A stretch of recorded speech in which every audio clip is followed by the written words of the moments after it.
Bismillahirrahmanirrahim. Assalamualaikum warahmatullahi wabarakatuh. Perkenalkan, nama saya Rifina Wulandari dari kelas 2G Prodi Pendidikan Agama Islam. Baik, di sini saya akan membawakan materi-materi tentang hadis tarbawi.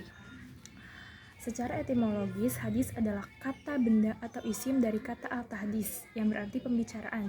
Kata hadis mempunyai beberapa arti, yaitu jadid, qorib, dan khobar.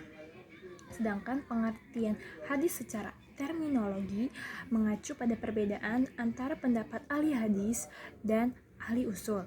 Ulama ahli hadis ada yang memberikan pengertian hadis secara terbatas atau sempit, dan ada yang memberikan pengertian hadis secara luas. Hadis memiliki beberapa nama lain yang digunakan dalam berbagai konteks keilmuan Islam. Adapun beberapa nama lain itu adalah khobar, athar, dan sunnah. Adapun bentuk-bentuk hadis dapat digolongkan, yaitu yang pertama adalah hadis qauli. Yang dimaksud dengan hadis qauli adalah segala perkataan Nabi yang berisikan berbagai tuntunan dan petunjuk syara, peristiwa-peristiwa, dan kisah-kisah baik yang berkaitan dengan aspek akidah, syariah, maupun akhlak.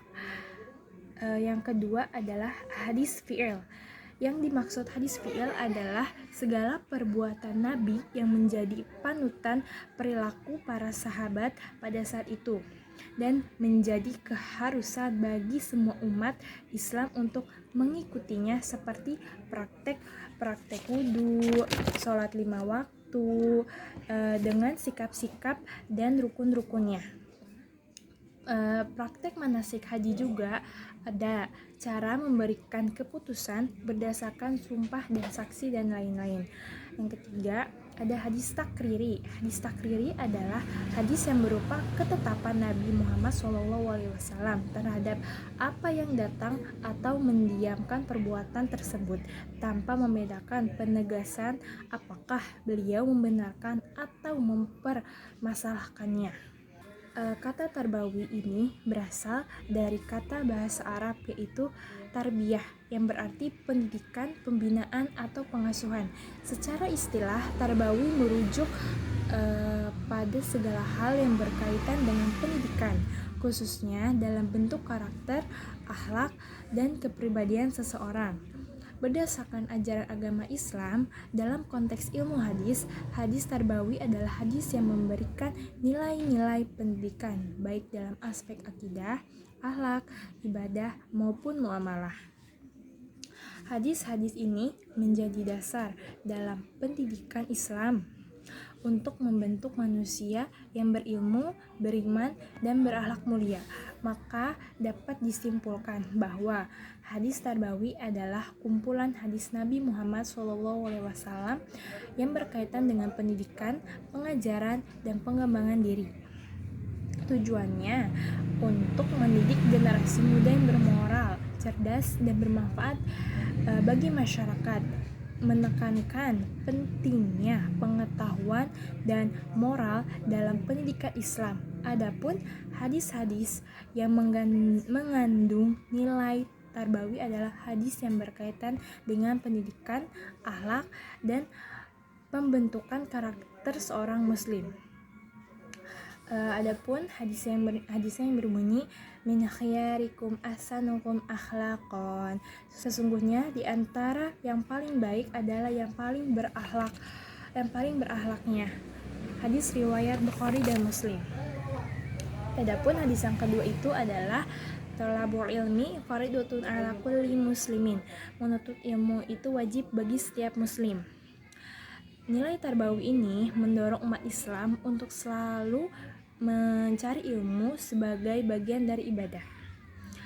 Adapun urgensi ilmu, keutamaan orang yang berilmu, dan ilmu yang bermanfaat. Ilmu memiliki kedudukan yang sangat tinggi dalam Islam. Ilmu juga menjadi pembeda antara yang mendapatkan derajat tinggi dan yang tidak. Urgensi ilmu adalah pentingnya ilmu dalam kehidupan manusia untuk memahami, mengembangkan, dan mengamalkan pengetahuan dan kemaslahatan dunia akhirat. Ilmu menjadi dasar dalam setiap aspek kehidupan, baik dalam agama, sosial, ekonomi, maupun teknologi. Dalam Islam, ilmu sangat ditekankan karena menjadi kunci dalam menjalankan perintah Allah Subhanahu wa taala dengan benar. Keutamaan orang yang berilmu juga mengacu pada kedudukan tinggi dan keistimewaan yang diberikan kepada mereka yang memiliki ilmu, baik dalam agama maupun dalam kehidupan duniawi. Dalam Islam, orang berilmu dianggap lebih mulia daripada yang tidak berilmu, karena ilmu dapat membimbing seseorang menuju kebaikan dan kebenaran. Seperti dalam hadis, man salaka tariqan yaltamisu fihi ilmi sahalallahu bihi tariqan ila jannah. Siapa yang menempuh jalan untuk mencari ilmu, maka Allah akan memudahkan baginya jalan menuju surga. Hadis riwayat Muslim. Ilmu yang bermanfaat pun ada. Ilmu yang bermanfaat itu adalah seperti pengetahuan yang memberikan manfaat bagi dirinya sendiri dan orang lain, baik dalam aspek dunia maupun ukhrawi. Selanjutnya ada tentang kurikulum pembelajaran pendidikan dalam hadis. Pendidikan merupakan satu pilar utama dalam membangun suatu bangsa, dan dalam konteks pendidikan Islam, kurikulum memiliki peran yang penting dalam menanamkan nilai-nilai keislaman kepada generasi muda. Kurikulum yang baik tidak hanya bertujuan untuk mengembangkan kemampuan intelektual siswa, tetapi juga untuk membentuk karakter dan moral dengan perbuatan dan ajaran Islam. Salah satu utama ajaran Islam adalah hadis, yaitu ucapan dan perbuatan. Dan persetujuan Rasulullah SAW, hadis memiliki peran yang sangat penting dalam memberikan panduan hidup bagi umat Islam, termasuk dalam bidang pendidikan. Seperti sabda Nabi, Adbani Robbi fa ahsanu ta'dibi, Tuhanku telah mendidikku, maka ia sempurnakan pendidikanku. Kurikulum pendidikan dalam Islam dikenal dengan kata-kata manhaj, yang berarti jalan terang yang dilalui oleh pendidik bersama anak didiknya.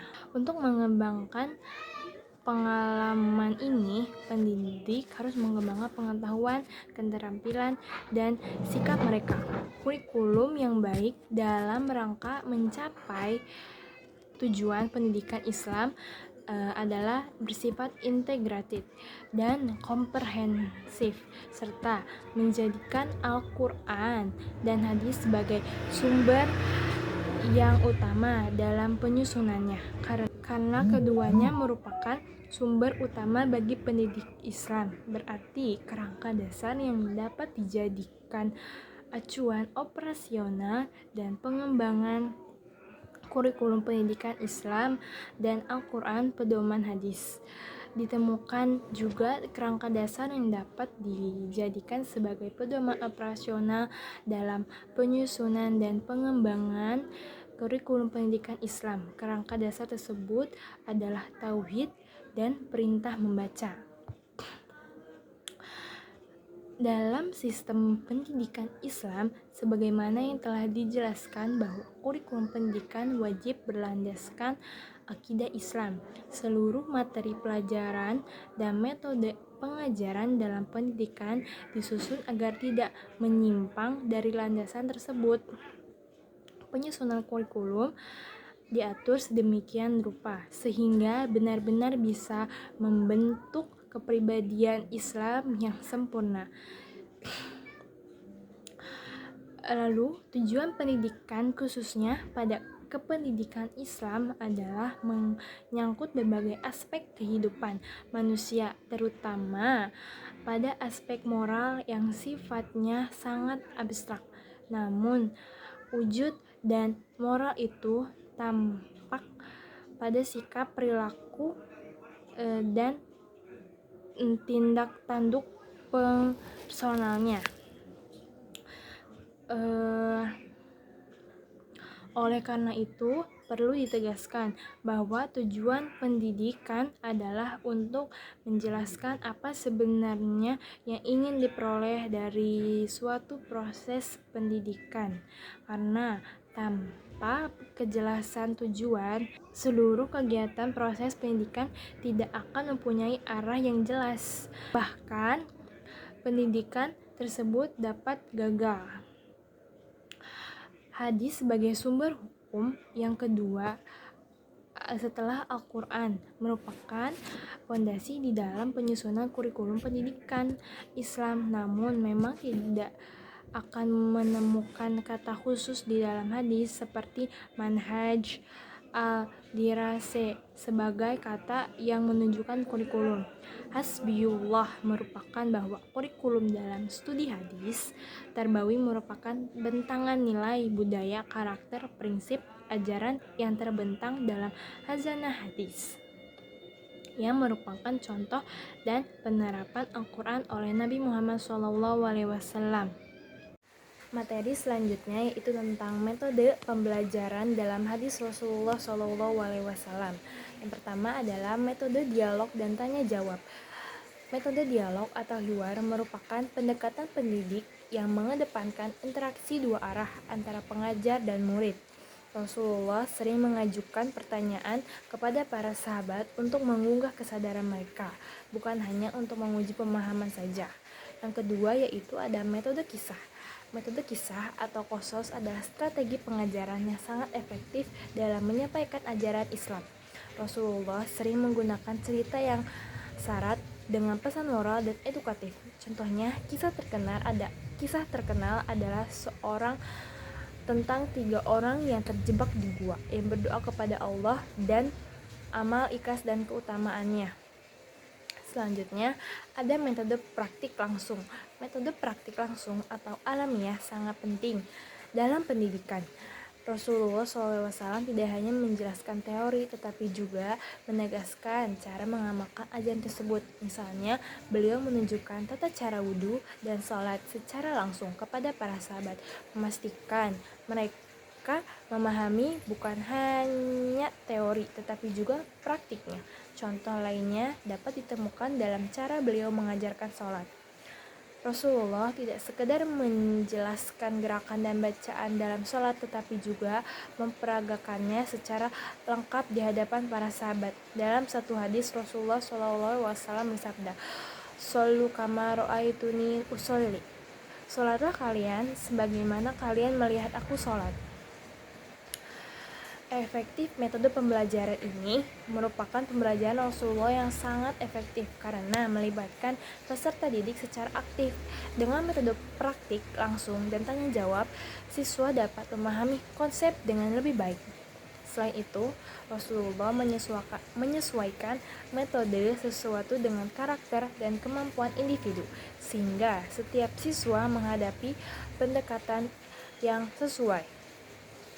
Metode yang digunakan oleh Rasulullah masih sangat relevan dalam pendidikan modern. Misalnya, metode tanya jawab kini banyak diterapkan dalam pembelajaran aktif yang melibatkan siswa berpikir kritis. Kisah-kisah inspiratif dapat digunakan untuk pendidikan karakter dan praktik langsung sangat penting dalam pendidikan keterampilan.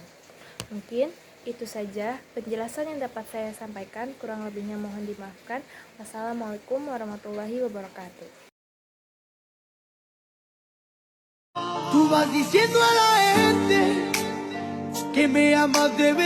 Rasulullah SAW banyak membicarakan pentingnya menjaga akhlak dan adab di dalam banyak hadis. Di antaranya Rasulullah bersabda, "Inna ahabbakum ilayya ahasinukum akhlaqan." Sesungguhnya yang paling Rasulullah cintai di antara kalian ialah yang mempunyai akhlak yang baik, adab yang baik. Seperti apa adab yang baik itu? Al-muwatta'una aknafan, yaitu orang-orang yang baik kepribadiannya, lemah lembut, berkata baik, berkata yang bermanfaat. Kemudian yang kedua, Rasulullah bersabda, akmalul mu'minin imanan ahsanuhum khuluqan. Sesungguhnya keimanan yang paling baik, yang paling sempurna ialah seseorang yang mempunyai akhlak yang mulia. Kemudian yang ketiga, Rasulullah memberikan wasiat kepada kita agar kita selamat di dunia, selamat di akhirat juga. Yang pertama, ittaqullaha haitsuma kunta. Dimanapun kita berada, selalu libatkan Allah SWT. Yang kedua, wa'atbi'is sayyi'at al-hasanah tamhuha. Ketika kita telah melakukan keburukan, segera taubat, segera perbaiki. Kemudian yang ketiga, wa khuliqin nasa bi khuluqin hasanin. Jagalah adab dan akhlak sesama manusia.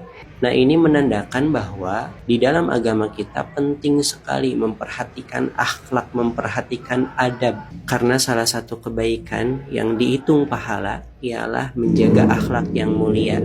Maka itu menjaga akhlak yang mulia adalah ibadah. Barakallahu fiik, wallahu a'lam bishawab.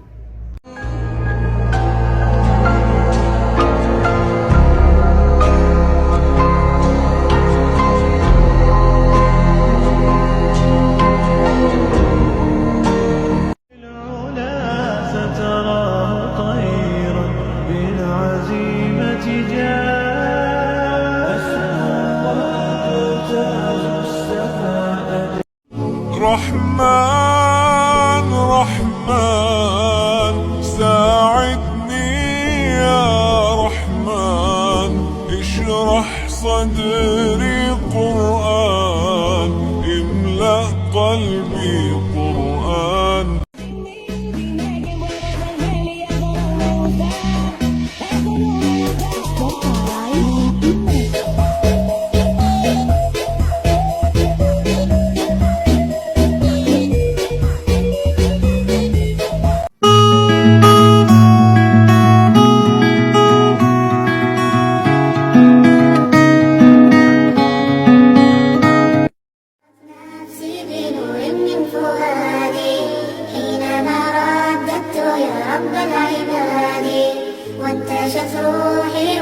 وعشت ثانية معاك بالدنيا وما فيها، هحتاج ايه بعديها؟ خلاص كل اللي بحلم بيه دلوقتي في ايديا.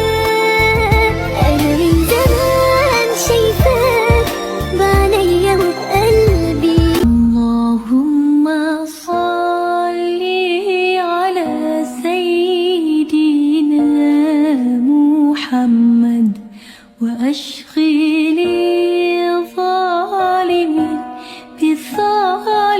بالظالمين وأخرجنا من بينهم سالمين. قال النبي صلى الله عليه وسلم: من سلك طريقا يلتمس فيه علما سهل الله له به طريقا إلى الجنة.